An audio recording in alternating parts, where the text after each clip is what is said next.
बीडच्या घटनेवरून खरं तर उद्या सर्वपक्षीय मोर्चाचं आयोजन करण्यात आलेलं आहे आणि बीडच्या नेमक्या परिस्थितीबाबत आमदार प्रकाशदादा सोळंके आपल्यासोबत आहे. आपण त्यांच्याशी बातचीत करूया. दादा, उद्या सर्वपक्षीय मोर्चा आहात, सहभाग असणार आहे? अर्थातच सहभाग असणार. आम्ही परवाच्या दिवशीच सर्व राजकीय पक्षातला म्हणजे माजलगाव मतदारसंघातील एकत्रित करून सर्व संघटना एकत्रित करून या मोर्चामध्ये सर्वांनी सहभाग व्हावा असं आवाहन केलेलं आहे. आणि आता गावागावातून सुद्धा मोठ्या प्रमाणामध्ये लोक येणार आहेत या मोर्चासाठी. स्वयंस्फूर्तीनं येणार आहेत. कुठेही काय कोणाला गाडी पाठवायची किंवा असं काही गरज नाही. लोकांनी स्वयंस्फूर्तीने येण्याचं निश्चित केलेलं आहे. आजही लातूर मध्ये रेणापूरमध्ये खरं तर मोर्चा आहे आणि संतोष भैया देशमुख यांचे मुलगा आणि मुलगीही त्या मोर्चामध्ये सहभागी होणार आहे. जिल्ह्यामध्ये कुणाच आक्रोश आहे असं वाटतं घटनेवरून? भयानक आक्रोश आहे, भयानक मोठा आक्रोश आहे. या गुंडगिरी विरुद्ध आक्रोश आहे. या बीड जिल्ह्यामध्ये चालणाऱ्या अवैध धंद्यामुळं आक्रोश आहे. आणि हे सगळं राजकीय शक्तीचा पाठिंबा असल्याशिवाय या गोष्टी होत नाहीत. त्यामुळं आता नवीन SP आलेले आहेत. मी काल परवाच सांगितलं की बीड जिल्ह्यातले सगळे अवैध धंदे बंद झाल्याशिवाय गुंडगिरी थांबणार नाही.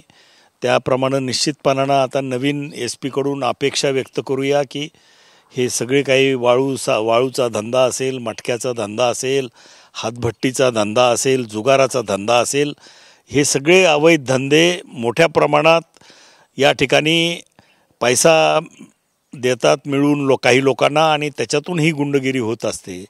त्यामुळं अवैध धंद्यावरती कम्प्लिटली म्हणजे त्याच्यावरती कंट्रोल आणल्याशिवाय ही गुंडगिरी थांबणार नाही. नवीन SP आले तेव्हा अशी अपेक्षा होती की उर्वरित 3 आरोपी अटक होणार. मात्र आपण पाहतोय आता आठवडा उलट आला आहे. 18 दिवस झाले घटनेला, अद्याप ही 3 आरोपी अजून मोकाटच आहे. काय सांगाल, SP आल्यानंतर काही बदल झाला असं वाटतं का तुम्हाला? नाही, आता SP कडं हा तपास नाही आहे. हा तपास आता CID कडं आहे, उच्चस्तरीय. त्यामुळं SP ना सुद्धा दोष देऊन चालणार नाही.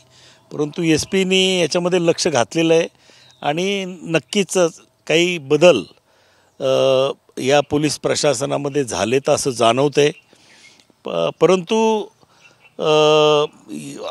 खरोखरच हे दुर्दैवी आहे की 18 दिवसानंतर जर आरोपी मिळत नसतील, म्हणजे खुनाच्या प्रकरणातले आरोपी मिळत नाहीत, खंडणीच्या प्रकरणातले आरोपी मिळत नाहीत, हे अतिशय दुर्दैवी गोष्ट आहे.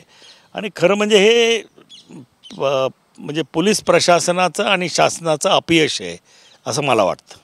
तुम्ही म्हणतायत की आरोपी अटक होत नाही, त्याच्या पाठीमागे राजकीय शक्ती आहे. दादा, कोणती नेमकी ती राजकीय शक्ती आहे? राजकीय शक्तीशिवाय असं होत नाही. आता राजकीय शक्ती कोण आहे हे देवेंद्र फडणवीस आणि अजितदादांनी बघावं त्याच्यामध्ये कुठली राजकीय शक्ती आहे ती, आणि त्याप्रमाणे त्यांनी निर्णय घ्यावा.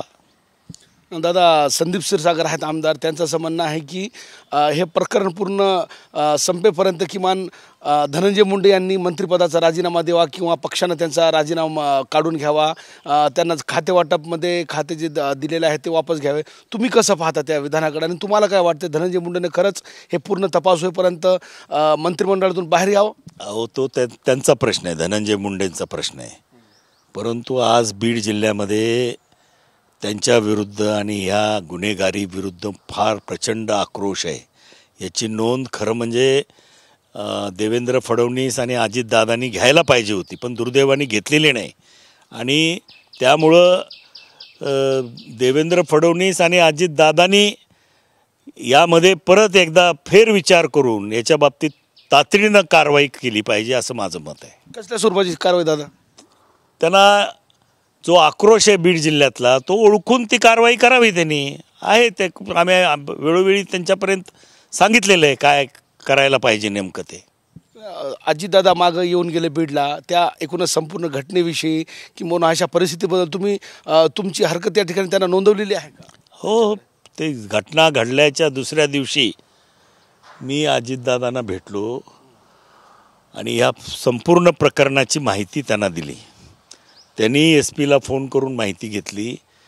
त्याच्यामुळं वेळोवेळी आता अधिवेशनात आणि ह्या मंत्रिमंडळ म्हणजे होण्याच्या बाबतीत मी मुंबईलाच होतो, नागपूरला होतो किमान 10-15 वेळा तरी त्यांची भेट घेऊन ह्या बीड जिल्ह्यातल्या परिस्थितीबाबत माझं म्हणणं त्यांच्यासमोर मांडलेलं आहे.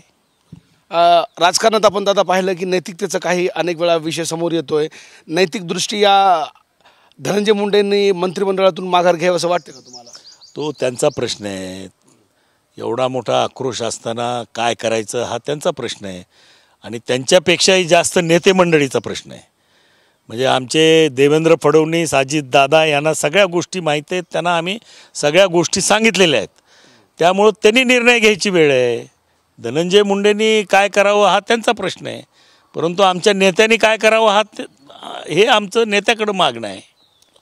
देशमुख कुटुंबियांच्या पाठीमागं असणार का तुम्ही आणि या प्रकरणात पूर्ण न्याय मिळवून देण्यासाठी शेवटपर्यंत तुमचा लढा सुरू असणार आहे? हो, नक्कीच आम्ही देशमुख कुटुंबियाच्या पाठीमागं आहोत आणि म्हणून मी पहिल्यांदा त्या ठिकाणी आमदार म्हणून भेट दिली.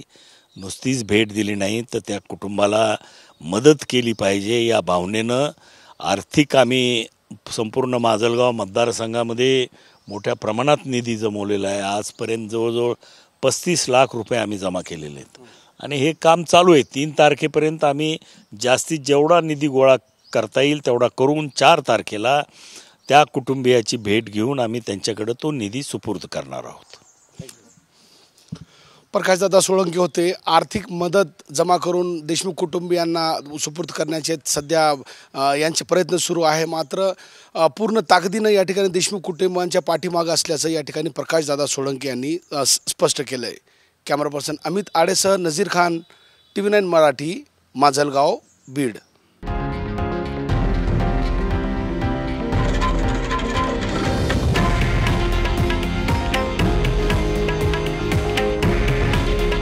हे आहे देशातील नंबर 1 न्यूज नेटवर्क आणि आपण पाहत आहात TV9 मराठी. काळजी तुमची, हित महाराष्ट्राचं.